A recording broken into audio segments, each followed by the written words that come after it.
పంచాయతీ ఎన్నికలకు తెలంగాణ ప్రభుత్వం కసరత్తు చేస్తోంది. వచ్చే ఏడాది సంక్రాంతికి నోటిఫికేషన్ విడుదల చేయనుంది. ఫిబ్రవరిలో ఎన్నికలు నిర్వహించేలా ప్లాన్ చేస్తోంది. సర్పంచ్ ఎన్నికల తర్వాత ఎంపీటీసీ ఎలక్షన్స్ నిర్వహించేందుకు ప్రభుత్వం కసరత్తు చేస్తోంది. తెలంగాణ పంచాయతీ ఎన్నికల నగారా మోగబోతోంది. వచ్చే ఏడాది జనవరి 14న పంచాయతీ ఎన్నికలకు నోటిఫికేషన్ విడుదలకు కసరత్తు జరుగుతోంది. 3 విడతల్లో ఎన్నికలు జరగనున్నాయి. ఫిబ్రవరిలో తొలి విడత ఎన్నికలు జరిగే అవకాశం ఉంది. ఈసారి పంచాయతీ ఎన్నికల్లో 3 పిల్లల నిబంధనలను ఎత్తివేయనుంది ప్రభుత్వం.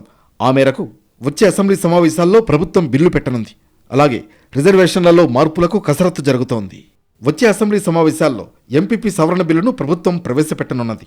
రాష్ట్రంలో కులగణనను పూర్తి చేసిన తర్వాతే పంచాయతీలకు ఎన్నికలు నిర్వహిస్తామని గతంలో సీఎం రేవంత్ రెడ్డి చెప్పారు. దీనికి అనుగుణంగానే కులగణన కోసం ముందుగా కొత్త బీసీ కమిషన్ ఏర్పాటు చేశారు.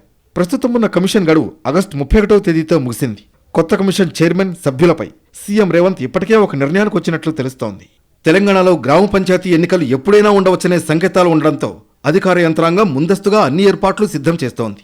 ఇప్పటికే ఓటర్ల జాబితాను గ్రామాలు, వార్డుల వారీగా సిద్ధం చేయగా తాజాగా కొత్త పేర్లను వార్డుల వారీగా సేకరిస్తున్నారు. మరోవైపు ఓటర్లకు సరిపడా బ్యాలెట్ పత్రాల ముద్రణ కోసం కసరత్తు మొదలుపెట్టారు. బ్యాలెట్ పేపర్ అధికారులే సరఫరా చేస్తుండగా దానిపై గుర్తులు మాత్రం ప్రైవేట్ ప్రింటింగ్ ప్రెస్ యజమానులతో ముద్రిస్తారు.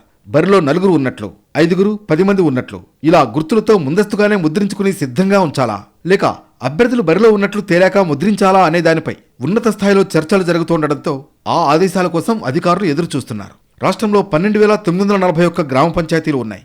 పంచాయతీ ఎన్నికల్లో ప్రతి వార్డుకు ఒక పోలింగ్ కేంద్రం ఏర్పాటు చేయాల్సి ఉంటుంది. గ్రామ పంచాయతీ ఎన్నికలపై ముందస్తుగా అన్ని ఏర్పాట్లు చేసుకుంటున్నామని అధికారులు అంటున్నారు. ఎప్పుడు ఎన్నికలు వచ్చినా సిద్ధంగా ఉంటామని తెలిపారు.